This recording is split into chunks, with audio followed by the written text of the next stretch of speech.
Selangor ruler Sultan Sharafuddin Idris Shah has advised all state representatives and DAP figures to visit a newly installed Rukun Negara monument at Dataran Selangor.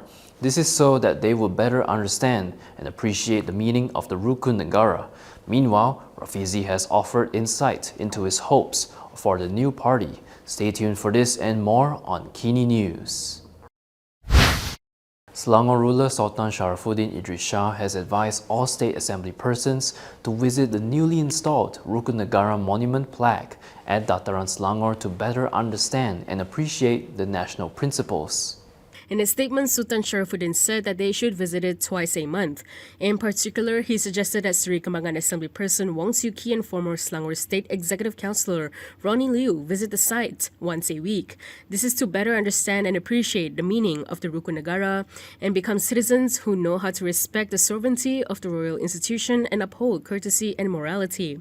Sultan Sharafuddin said that the monument plaque and public benches were constructed by the Selangor Public Works Department and that he personally funded the full cost of both the plaque and seating. His Royal Highness also provided historical context, recalling that the Rukun Negara was formulated during the national emergency period following the May 13, 1969 racial riots. He explained that the National Operations Council, which governed the country at the time, developed the Rukun Negara as a national ideology aimed at strengthening unity among Malaysia's various ethnic communities. The Sultan also expressed hope that visitors, especially younger generations, will read, reflect on, and appreciate the Rukun Negara's principles, emphasizing that these principles form the foundation of unity and social cohesion in Malaysia. Last month, Wong had brought up the issue of pig farming in the state during a debate on the royal address in the Selangor State Assembly.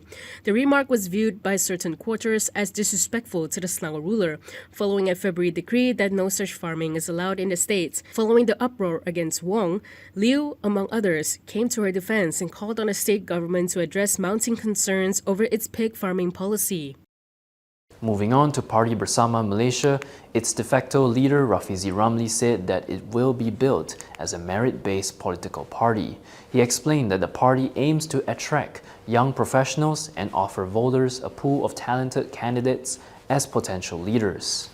Rafizi added that there are plans to include in Bersama's constitution a requirement for office bearers to possess competence and merit. According to him, he had drafted a new constitution for Bersama from scratch, although this would come later as constitutional amendments must go through the due process required by the Registrar of Societies. He shared this on the Lebih Masa podcast hosted by journalist Kamarul Bahrin Harun, which aired on YouTube last night.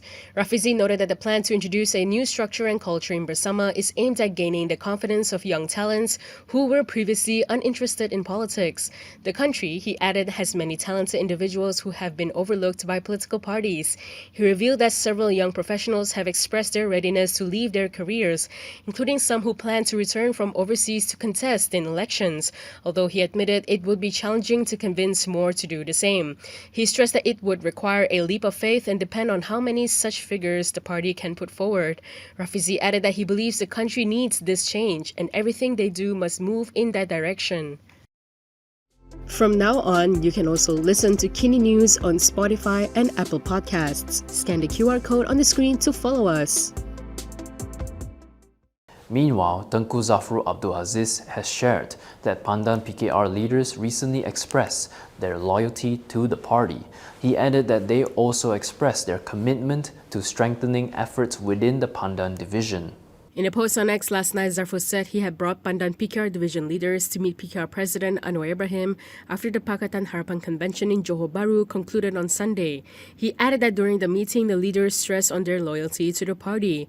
Zafrul also said Anwar conveyed a message to be delivered to all Pandan PKR members to remain united, mobilize the party machinery, and ensure that the Pandan parliamentary seats remains under PKR. Yesterday, Rafizi Ramli and Nik Nazmi Nik Ahmad submitted their formal letters to Dewan Rakyat Speaker Johari Abdul, notifying him of their resignations as members of parliament for Pandan and Setiawangsa respectively. They had said that the right and honourable course of action is to return the mandate to the constituents of Pandan and Setiawangsa, given that we were elected on a Pakatan Harapan ticket at the last general election. The duo also said they will contest the Pandan and Setiawangsa parliamentary seats under the Bersama platform in the upcoming election. DAP advisor Lim Guan Eng has branded Khairi Jamaluddin as a fake progressive. This came after the latter reportedly defended UMNO Youth Chief Akmal Saleh's controversial style of politics. In a statement, Lim stressed that two wrongs do not make a right. He noted that if Perikatan Nasional is wrong to indulge in extremist actions to reinforce Malay nationalist support, it is equally irresponsible and unacceptable for UMNO youth leaders to follow suit. He added that Khairi now appears to be a very different politician compared to when he was sacked from UMNO 3 years ago. Lim said the former health minister had previously espoused a non-racial line and progressive policies, which were portrayed as fair and beneficial to Malaysians. He stated that clearly Khairi's attempt to whitewash Akmal's unacceptable and irresponsible acts demonstrates that both UMNO and him are fake progressives. He said those who placed some expectations and even hopes on Khairi can now see that both Khairi and UMNO are lepers that cannot change their spots. If you like the stories we produce, consider supporting us by subscribing to Malaysia Kini. Click the link in the description below or scan the QR code on your screen to subscribe. Ampang MP Rozia Ismail has insisted that she has never betrayed the mandate entrusted to her constituents and never will. She also pledged to continue honoring the trust placed in her through her work in Parliament, community engagement and policy discussions. Her remarks came in response to calls from Ampang PKR for her to vacate her parliamentary seat following her attendance at a Parti Bersama Malaysia event alongside Rafizi Ramli and Nik Nazmi Nik Ahmad. In a post on Facebook, Rozia stressed that the Ampang parliamentary seat is a public trust and does not belong to any individual or group. She said as long as the people continue to place their confidence in her, she will continue to serve with full responsibility, dignity and integrity. She added that Ampang needs stability, service and solutions, not politics that only deepen division and anxiety. Rozia further argued that in a mature democracy, listening to differing opinions is not wrong, nor is asking questions an act of rebellion. Likewise, she maintained that thinking carefully before making decisions should not be viewed as betrayal. She also noted that political maturity requires differences to be managed with wisdom, rather than fear or unfounded accusations. She says she has gone through a long political journey filled with challenges and sacrifices, and is not easily shaken by accusations or labels simply because of differing views and approaches in addressing issues. Malaysia has strongly condemned the interception of the global Samud Flotilla 2.0 bound for Gaza by the Israeli regime, as well as the detention of more than 100 activists, including 16 Malaysians involved in the peaceful humanitarian mission.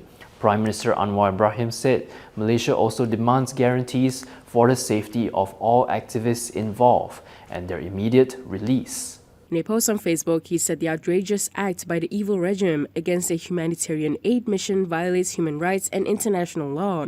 He added that it also reflects the Zionist regime's ruthlessness in blocking humanitarian assistance, silencing humanitarian voices, and oppressing anyone who rises to defend and stand in solidarity with the Palestinian people. He stressed that the world cannot continue to bow to the cruelty and atrocities committed. He said oppression against the Palestinian people and those delivering humanitarian aid must stop immediately, and Israel must face justice and accountability. Yesterday, the Sumut Nusantara Command Center had confirmed that 9 vessels from the flotilla, carrying 16 Malaysians, were intercepted by the Israeli forces as of 8 p.m. Malaysian time. The vessels were approached aggressively by Israeli forces in international waters near Cyprus. And that is all from me today. For more stories, you can go to Kinitv.com. You can also follow us on Instagram, X, YouTube, and Facebook for the latest news updates. I'm John. Thanks for watching.